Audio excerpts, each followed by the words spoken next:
गर्मियों के दिन थे। एक चींटी अनाज के दाने को उठा उठाकर अपने बिल में जमा कर रही थी। वह सर्दियों के लिए अपना भोजन इकट्ठा कर रही थी। पास में ही एक टिड्डा एक छोटे से पौधे पर बैठा हुआ मस्ती में गा रहा था। अचानक टिड्डे की नजर चींटी पर पड़ी तो वह बोला, तुम इतनी तेज गर्मी में इतनी मेहनत क्यों कर रही हो? आओ थोड़ी मौज मस्ती कर लो। चींटी बोली, धन्यवाद टिड्डे भैया, मैं जरा सा भी समय बर्बाद नहीं कर सकती। मैं सर्दियों के लिए भोजन इकट्ठा कर रही हूँ। मैं अगर आज ये काम छोड़ दूंगी तो सर्दियों में भूखी मर जाऊंगी। टिड्डे ने व्यंग कसते हुए कहा, मुझे तुम पर दया आ रही है। तुम्हारे दिल में मौज मस्ती की कोई महत्वता ही नहीं है। वैसे भी अभी सर्दियां आने में बहुत समय है और कल किसने देखा है? तुम कल की चिंता में अपना आज बर्बाद कर रही हो। चींटी ने टिड्डे की बातों पर ध्यान नहीं दिया और वह अपना काम करती रही। चींटी ने कठिन मेहनत से सर्दियों के लिए काफी सारा भोजन इकट्ठा कर लिया था, जबकि टिड्डा यूं ही मौज मस्ती करता रहा। समय बीता और मौसम बदल गया और सर्दियां आ गईं। कड़ाके की ठंड पड़ने लगी,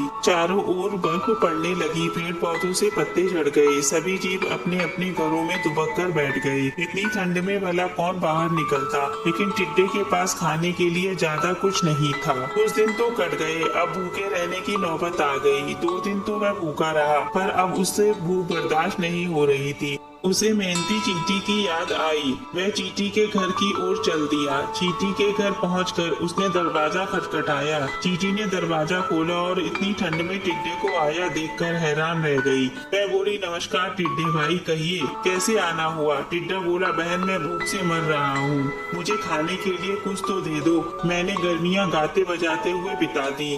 अपनी लापरवाही की वजह से सर्दियों के लिए कुछ भी इकट्ठा नहीं कर पाया। अब तुम्हारे पास बड़ी आस लेकर आया हूँ। इस पर चींटी बोली, ऐसा है टिड्डे भाई, अब सर्दियाँ भी नाचते हुए बिताओ। गर्मियों में मुझे अनाज ढोता देखकर तुम्हें अकल नहीं आई। अभी तो तुमने मेरा मजाक उड़ाया। हम चींटियाँ ना किसी से कुछ लेती हैं और ना किसी को कुछ देती हैं, समझे? अब जाओ यहाँ से।